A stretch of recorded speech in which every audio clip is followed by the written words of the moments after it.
Hola amigos, ¿qué tal? ¿Cómo están? Sean muy bienvenidos en esta tarde de día 15 de septiembre del año 2020. Hoy en que en México y los mexicanos estamos celebrando un aniversario más del comienzo de nuestra lucha de independencia. Este día quiero hacer un número especial, una charla muy breve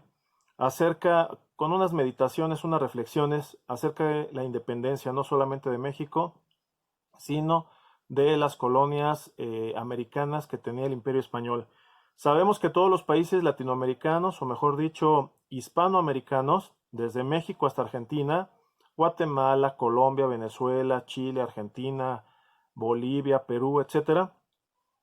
más o menos comenzamos nuestro proceso independentista por las mismas fechas, años más, años menos, meses de diferencia, días de diferencia en algunos casos,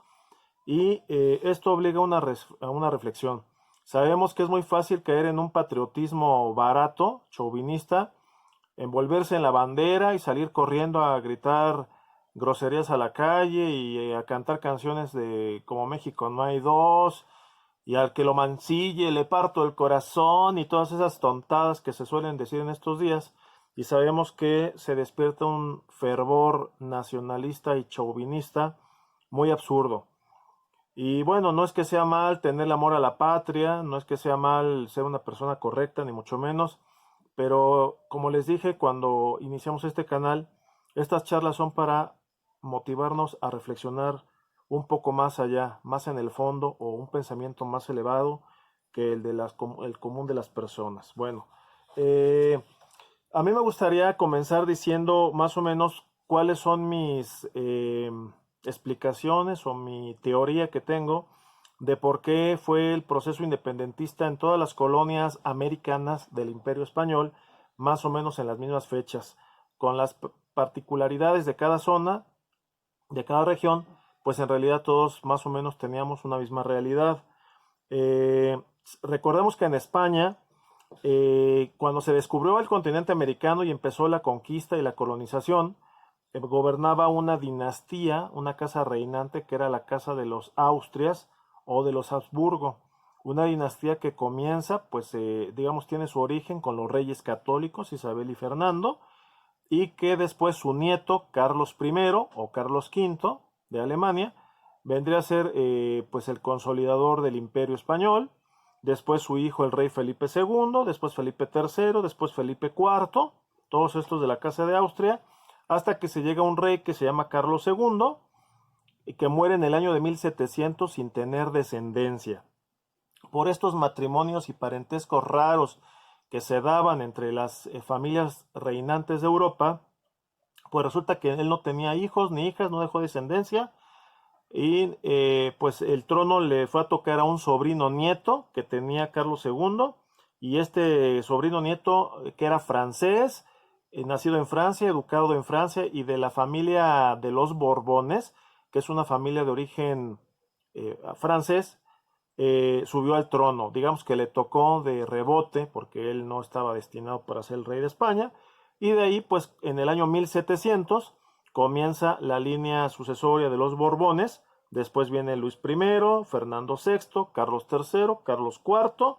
y llegamos hasta el rey Fernando VII, que es el rey que estaba en España cuando comienza el proceso de independencia de las colonias americanas. Bueno,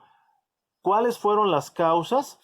Diversos historiadores han señalado varias. Entre las primeras, pues que la dinastía de los Borbones gobernó de una manera muy diferente a como gobernaron los reyes de la dinastía de los Austrias o de los Habsburgo. Gobernaron, digamos, con esa corriente que estaba de moda en esa época, que era el despotismo ilustrado, es decir, personas aparentemente muy cultas, aparentemente muy educadas, muy refinadas, y que por lo tanto despreciaban la antigua tradición. Los Austrias, a pesar de que eran reyes y de alguna manera pues eran monarcas, nunca gobernaron de una manera despótica, siempre tuvieron mucho cuidado, por ejemplo, de gobernar con el apoyo de las Cortes Generales, que eran, digamos, como si fuera la Cámara de Diputados. Apoyaban mucho las cuestiones de evangelización religiosa, siempre tuvieron mucho cuidado de la protección de los indios y de los nativos, y tenían una gran intervención en lo que era el comercio, la extracción de la plata, la navegación hacia otros continentes, etcétera. Tenían todo, digamos, muy controlado. Pero al mismo tiempo que lo tenían todo muy controlado, era un gobierno muy descentralizado, porque se apoyaba en los cuerpos intermedios de la sociedad, gremios, en la iglesia, en las comunidades indígenas, en las parroquias, en los gremios de comerciantes, etcétera. El gobierno de los Borbones, por el contrario, centralizó todo, despreciando la antigua tradición, como ya decíamos, y hace una nueva división territorial que viene a dar al traste con pues, las comunidades, las regiones, las comarcas, la división territorial que se tenía. Aplicaron una nueva política religiosa que tuvo dos características. Fue regalista, es decir, el rey de España o la monarquía española se reservaba el derecho frente al Vaticano de proponer y casi designar a quienes serían los obispos. Con lo cual, evidentemente, los monarcas siempre designaron pues barberos, lambiscones, tramposos y trepadores, obviamente con sus contadas excepciones, pero gente que nunca les iba a cuestionar nada porque de alguna manera esos jerarcas de la Iglesia romana que llegaban a ser obispos, etcétera, y arzobispos, pues les debían el cargo a los reyes.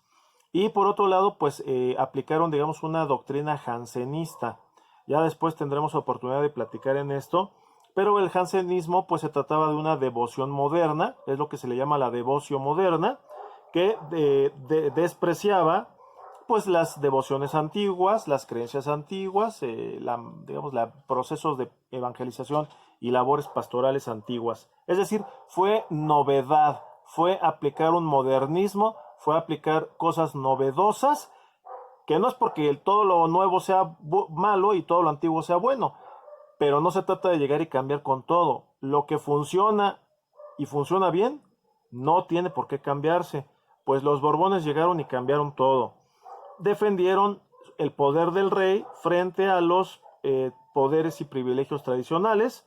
Y bueno, la gota que obviamente, bueno, hubo otro tipo de temas, por ejemplo, una política de repoblamiento, principalmente en la zona noroccidente de la Nueva España, lo que viene siendo las Californias, Arizona, etcétera,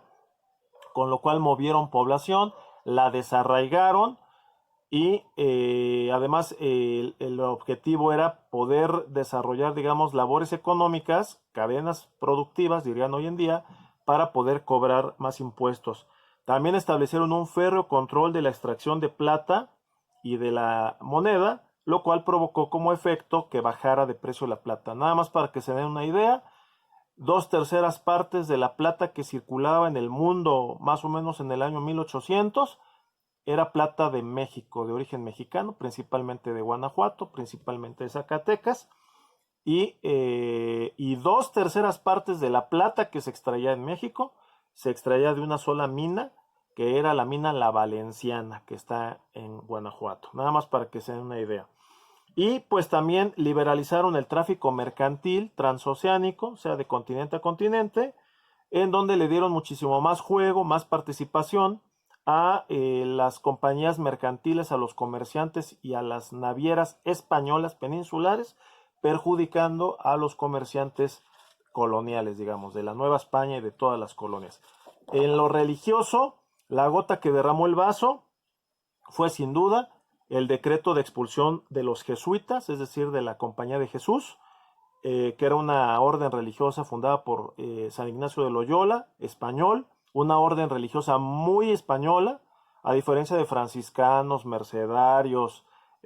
agustinos, dominicos, etc. La orden jesuita era muy española y los jesuitas principalmente se encargaban de las labores educativas y lo que vendría siendo la investigación científica y tecnológica de esa época. Los más grandes científicos, los más grandes académicos y profesores de esa época eran jesuitas, y por una cuestión de política interna allá en el Palacio del Rey en España, pues le venden la idea, lo convencen de que él va a poder afianzar más su poder si se deshace de los jesuitas. Entonces, en una orden verdaderamente dramática, emite un decreto a principios del año 1767 para expulsar a los jesuitas, manda regimientos de soldados específicamente, y nada más para que ustedes se den una idea, llegaban a los colegios, llegaban a las iglesias, llegaban a los conventos jesuitas y les daban 5 minutos o 10 minutos a los jesuitas para que con lo que llevaban puesto, su sotana, su hábito, solamente les dejaban llevar su libro religioso, su devocionario, su breviario y nada más. Tuvieron que dejar todo, sus libros, evidentemente dinero, sus investigaciones, sus trabajos, todo. No les dieron tiempo ni de despedirse de sus alumnos. Los historiadores nos dicen que fueron expulsados 678 jesuitas solamente de la Nueva España, la gran mayoría criollos, y además nombraron inquisidores, o sea, jefes de la Inquisición, esta institución terrible que ya hemos escuchado y conocemos mucho de ella, que eran personas adeptas al rey. Mandaron un arzobispo especial de México, el arzobispo Lezama, que pues vino a reformar los conventos, vino a quitarle a las órdenes religiosas las parroquias para ponerlas en manos del clero secular, que le llaman, o sea, los sacerdotes diocesanos, reestructuró el territorio diocesano, o sea, las diócesis y las parroquias, y además intentó cambiar las devociones antiguas de los fieles. Entonces, bueno, pues si analizamos todos estos factores, tenemos verdaderamente un cóctel explosivo y evidentemente la gente de las colonias, Nueva España y las demás colonias, pues no solamente tuvo agravios contra los reyes de España, no solamente estaban resentidos contra los reyes de España, no solamente hubo problemas económicos, hubo problemas de desarraigo de población, etcétera. Se abandonó casi por completo el tema educativo, se abandonó casi por completo la investigación científica y tecnológica de la época, y todo esto fue lo que ocasionó pues que germinara esas ideas de libertad en los pueblos americanos. Por ahí hay muchas teorías conspiracionistas, que si sociedades oscuras, que si los Illuminatis, que seguramente todo intervino, todo aportó, pero según mis estudios y mis investigaciones y la realidad que yo he podido palpar en pues mis viajes a todas estas ciudades coloniales de México, soy un gran viajero, gracias a Dios, y soy un gran estudioso. Mi conclusión, puedo estar equivocada, si alguien tiene mejores datos o tiene otras ideas pueden compartirlas con nosotros aquí en los comentarios. Mi teoría es básicamente esta. Cuando mis alumnos me preguntan, profesor, ¿en qué momento se jodió México? Por decirlo con esas palabras, y no es una grosería. Pues algunos dicen que en la época del PRI, otros dicen que desde la época de la Reforma de Juárez, otros dicen que desde la independencia. Yo les digo no. En mi personal punto de vista, México, aunque todavía no existía como un país como tal y no se llamaba México, pero lo que hoy es México, la Nueva España, se fastidió en el momento en que la dinastía de los Borbones aplicó sus reformas, ahora sí que sus reformas borbónicas para las colonias, y con la expulsión de los jesuitas. El gobernado, el súbdito del rey se sintió desvinculado, ya no vio al rey como su papá, ya no vio una figura paterna en el rey, ya no se sintió protegido por el rey, ya dejó de ver al representante de Dios en la tierra viendo al rey, y además pues le quitaron a sus pastores espirituales, principalmente los jesuitas y además algunas otras órdenes